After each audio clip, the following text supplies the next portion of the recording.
Hi, my name is Jared, and this is Horror Obsession. Today, I want to talk about Smile, written and directed by Parker Finn. Before we get into spoilers, I really liked this movie. There are a lot of stupid concept horror movies that end up being bad, but actually kind of good, like Slender Man or Darkness Falls. And that is basically what I was expecting Smile to be. Some stupid premise, probably a trite and derivative possession movie, culminating in a really big and loud CGI exorcism scene or something. While Smile does borrow heavily from other movies, which we'll get into in a moment, it does so well enough to become its own thing. I really enjoyed this movie, and it is very well shot. There are a bunch of pretty gruesome moments, and while gory, most of the scares actually come from situational horror rather than person behind the closing fridge door moments. Smile takes the time to develop the characters, and Sosie Bacon is excellent as the lead. Kyle Gallner is also quite good, depicting a complex character that is probably the closest thing to a moral center in the movie. There are a few very beautiful but horrifying shots, and the plot has enough twists and turns to hold your interest. I highly recommend checking out Smile if you are a fan of horror, which I assume most of you are. Alright, so let's jump into spoilers.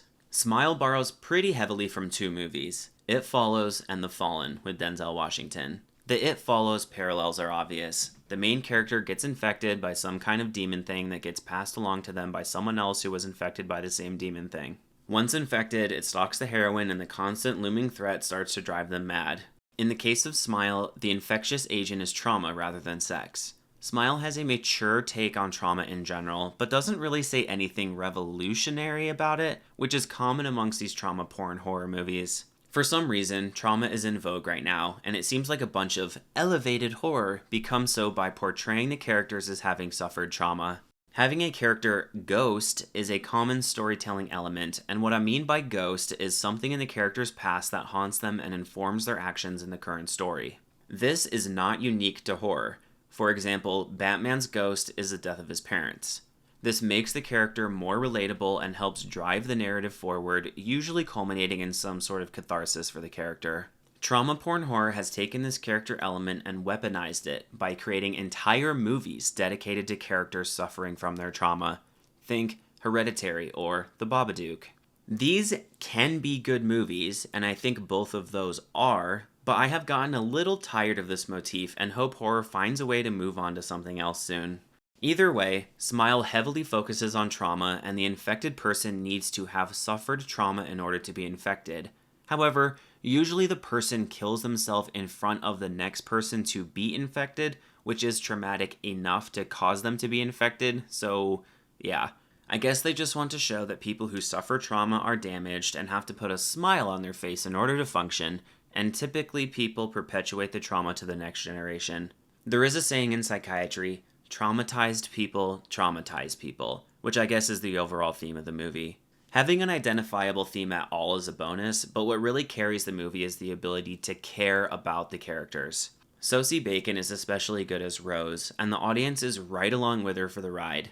The purpose of a movie is to put the audience behind the eyes of the characters, and Smile does this wonderfully. We feel the same tension, fear, betrayal, and disorientation as Rose does, and what's more, we actually care what happens to her. She is an active protagonist, mostly, meaning she pushes the narrative of the story forward with her own choices. I would have been really sad if the entire movie was just her trying to convince people this is really happening, only to succumb at the end. You need the protagonist to be working towards a specific and identifiable goal. For example, Nancy in the original Nightmare has a hard time convincing anyone the serial killer is actually this dream dude, so instead she takes matters into her own hands and tries to kill Freddy herself. The ticking clock in that story is she must eventually fall asleep, and the ticking clock in Smile is the 4 to 7 days the infected people typically live. This adds a sense of urgency to the movie and makes every decision, success, and setback Rose experiences that much more impactful. After all, we know she only has a few days left. Overall, I really liked Smile. I think the premise is interesting enough, and coupled with the great cinematography and acting, Smile really surprised me and ended up being more than just a cheesy horror movie with a stupid premise. It ended up being a legitimately great horror movie that added a significant amount of fuel to my horror obsession.